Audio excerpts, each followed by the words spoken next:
So this video shows how a simple verbal altercation can turn into multiple felony charges. He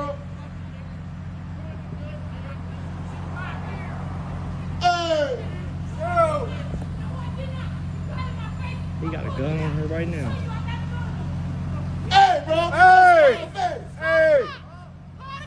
Hey, man! Hey, don't do that, man! Get off her, man! He's gonna wrestle with Popper. I beat. Hey, get that shit on camera. Bro, I'm on, bro. Come on, I want to see it from my mama. Come on now. Hey, get your mom ass off her!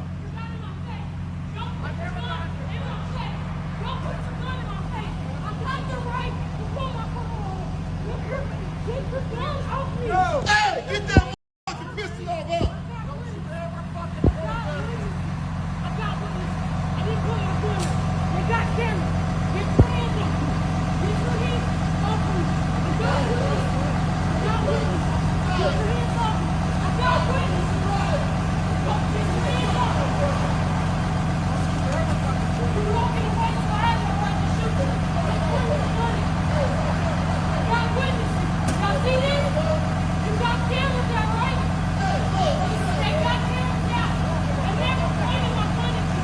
This guy's tripping.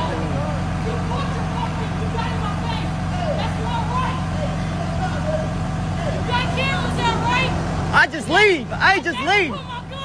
Hey, I got you. Hold on, baby.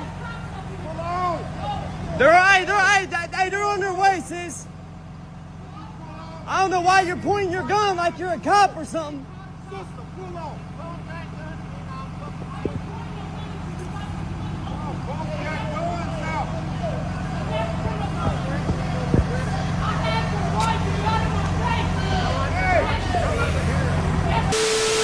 Now, whenever I do a fight breakdown on this channel, I want to give you something of value. I want to give you a lesson that we can take away from the altercation or argument or fight that we're witnessing on video so that we can study it, learn from it, and hopefully not repeat it ourselves in the future. And the big takeaway that I think is important for us to understand from this particular altercation is the importance of not involving your emotions when you find yourself in a fight, or even a verbal altercation for that matter.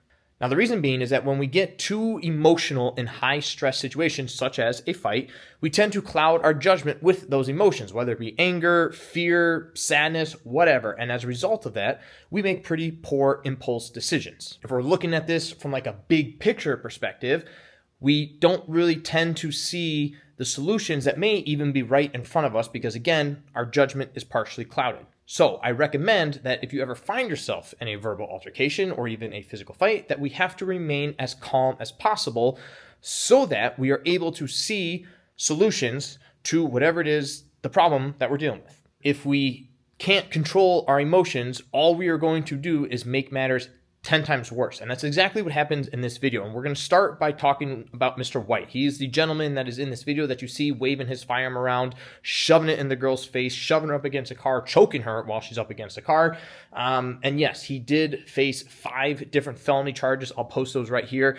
So his decision-making definitely got him into trouble. But he is not the only guilty one in this situation. And in fact, the woman also got overly emotional and wasn't thinking clearly because she had not 1, not 2, but 4 different opportunities in this altercation in which she could have walked away. Not even de-escalate. She could have easily just walked away and left the situation without any harm. But she decided to continue pressing Mr. White. She continued to get into his face, and all that did was escalate the situation and make it 10 times worse. And I'm amazed that no one was severely injured, let alone shot during this entire altercation. Now, let me give you some background on the situation because what we see in the video is just a snippet, and obviously we don't see exactly how this whole thing started. So the police conducted an investigation. They talked to both parties involved as well as witnesses. And essentially what happened is the woman in this video, who has not been named, had pulled up to a gas pump, not realizing at the moment that it was out of service. Now, I guess she lingered for too long. Mr. White grew impatient and started slamming on his horn because he had pulled up behind her.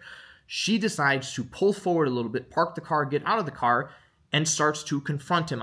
I'm guessing she got a little verbal with Mr. White. Now, he did not like her attitude and decided to also get out of the car and argue right back. And at some point during this argument, according to her statement, he starts approaching her aggressively. So aggressively, in fact, that she felt it was necessary to draw a firearm of her own. Now, she does not point it at him. She doesn't wave it around in the air. She simply draws out her firearm and has it down by her side. Mr. White sees this, goes back to his own vehicle, pulls out his own firearm. At this point, the woman told the police that she realized things were getting way out of hand and escalating too quickly, and she felt it was necessary to start trying to de-escalate the situation, so she tossed the firearm back into her vehicle, and then what we see in the video is everything that happened as a result of that. So let's talk about Mr. White first and how his emotional instability cost him multiple felony charges. So at the beginning of the situation, when he pulls up behind the woman, I'm guessing he had no idea that the pump was out of service. That's reasonable. When she gets out of the vehicle to confront him, regardless of what her attitude was at the time, it would have been a smarter decision for him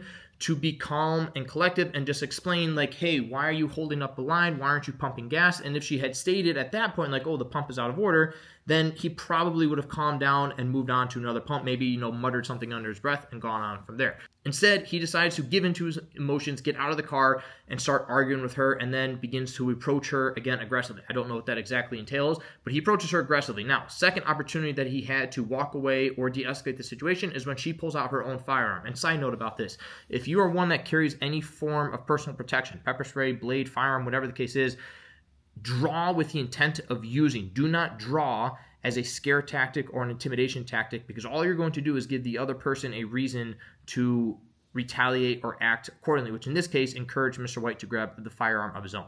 If I were to see someone draw a firearm on me during an argument, I'm not going to go back to my own vehicle and pull out my own firearm. I'm going to apologize. I'm going to look to de-escalate, say whatever I need to end the situation. I'm going to get back in my car, and I'm going to walk away safely. But let's get back to now the woman who I stated at the beginning was not so innocent either, because believe it or not, she had more opportunities to not only walk away from this encounter, but also to de-escalate this entire situation. But she too is very unstable with her emotions, and as a result, just escalated the situation and made things 10 times worse. Now, if you look back at the woman's actions, she stated that she heard him honking his car and decided to pull forward, get out, and confront him. This was actually the first opportunity that she has to de-escalate the situation. So when she gets out of the vehicle, I don't know how she initially talked to him, but she easily could have ended the situation by coming out, apologizing, saying, hey, the pump's out of order. I'm just trying to figure out, what to do from here. I'm trying to see if I have time to get to another gas station. My apologies. I don't mean to hold you up. Simple as that. Again, people, de-escalation is not that difficult.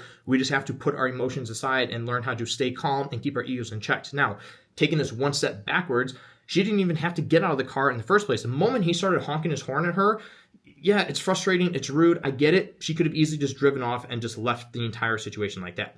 Now, at the beginning of this video, you'll see that she's actually sitting in the driver's seat of her vehicle. Yes, Mr. White has a gun pointed at her, but notice that nothing is stopping her from, again, leaving. And this is the next opportunity that she has to just drive off. She can put the car in drive, she can leave. But what does she decide to do instead? She gets out of the vehicle and continues to confront Mr. White, and not only continue to confront him, but now at this point she's swatting and trying to grab the gun in his arm, which again, you're starting to get hands-on with a weapon. There's a very good chance that that weapon could have been accidentally fired, or who knows what Mr. White would have been willing to do, seeing that now this woman is potentially trying to fight with him and get hands-on with him. He could have hit her a lot harder than he was. He could have also stepped back and just pulled the trigger, and that would have been the end of this.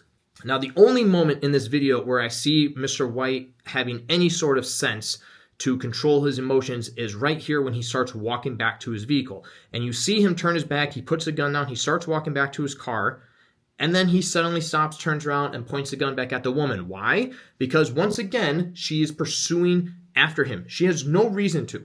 There's no reason, there's no benefit for her confronting him, continuously trying to confront him, yelling at people to intervene, trying to get hands-on with him. All she is doing is risking her own life. And it's stupid. And this is a prime example as to what happens when we get overly emotional and we involve our emotions in physical altercations or just high stressful situations to begin with. We don't think clearly. We don't look at the big picture. I have no doubt that if she goes back and watches this footage, she could have seen countless opportunities, the same opportunities that I'm showing you all right now, to where she could have been like, damn, I could have easily walked away from this. I could have easily talked my way out of this.